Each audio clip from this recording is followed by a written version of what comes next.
I joined the Operation Grindstop as a normal volunteer, and then after some weeks I became team leader there for Team Sendai. On the 30th of August I got a call from my team members, which called me at about 5 o'clock in the evening, and they said to me that definitely there was a grind going on. So I decided to call everyone of our team all over the island to go to this beach and to run there as fast as possible to do something.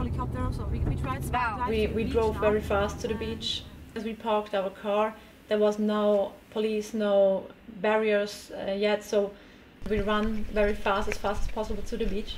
We had our cameras and our poles, and we decided how we should run into the water and from which side. We took them into the water and we created a very big sound, because sounds in the water, they create a kind of wall for the whales, and we tried to change the directions of the whales. So the whales will not swim through this wall. We didn't stop hoping that we can do something. In the end, the whales changed their directions, I think about twice or 3 times. So they changed from one side to the other side of the beach, and some boats came behind the other boats and they drove them back. Then we banged again and louder with those poles, and the whales changed the direction again. The boats came closer and closer, the whales had to come closer and closer. They didn't have a possibility to swim away. In the end we couldn't stop it, because behind those whales have been about 10 or 12 boats, and it was too loud from the other side. We had a lot of people screaming, yelling, helicopters have been there, so it was a big sound.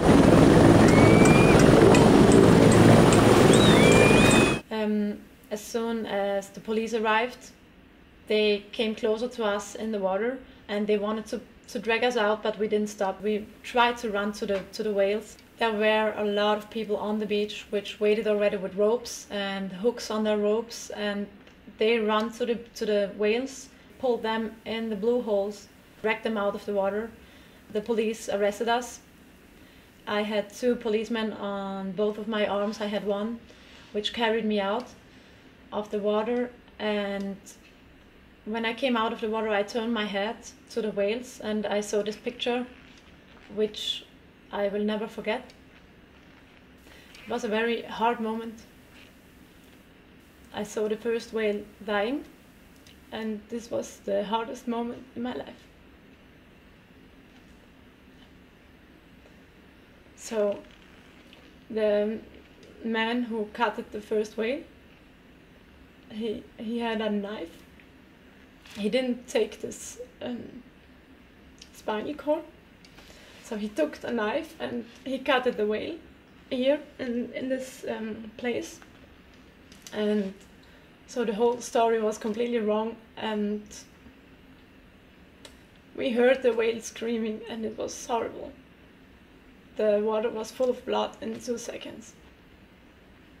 I never saw something horrible like that before. I don't even know how to describe it with words.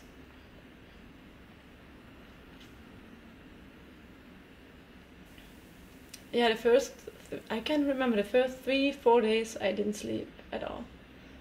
Always when I closed my eyes I had this picture, this special picture in my head. And I cannot imagine how people can show their kids and do that in front of their kids.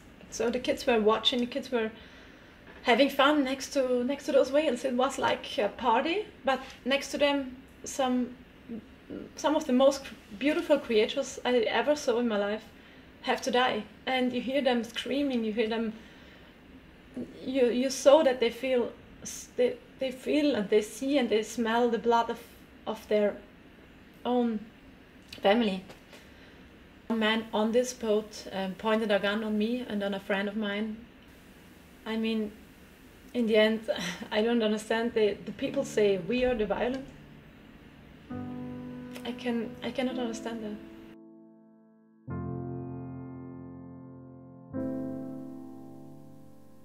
In the end, I'm sure that we've done our best and we tried everything to save those lives. We stand our ground, and it doesn't matter how much we have to give for.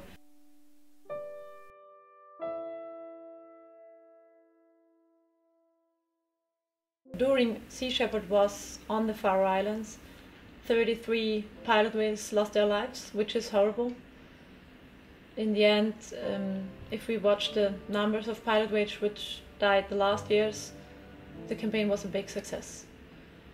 And those 33 pilot whales are the first ones which didn't die in vain, because the whole world knows now the story.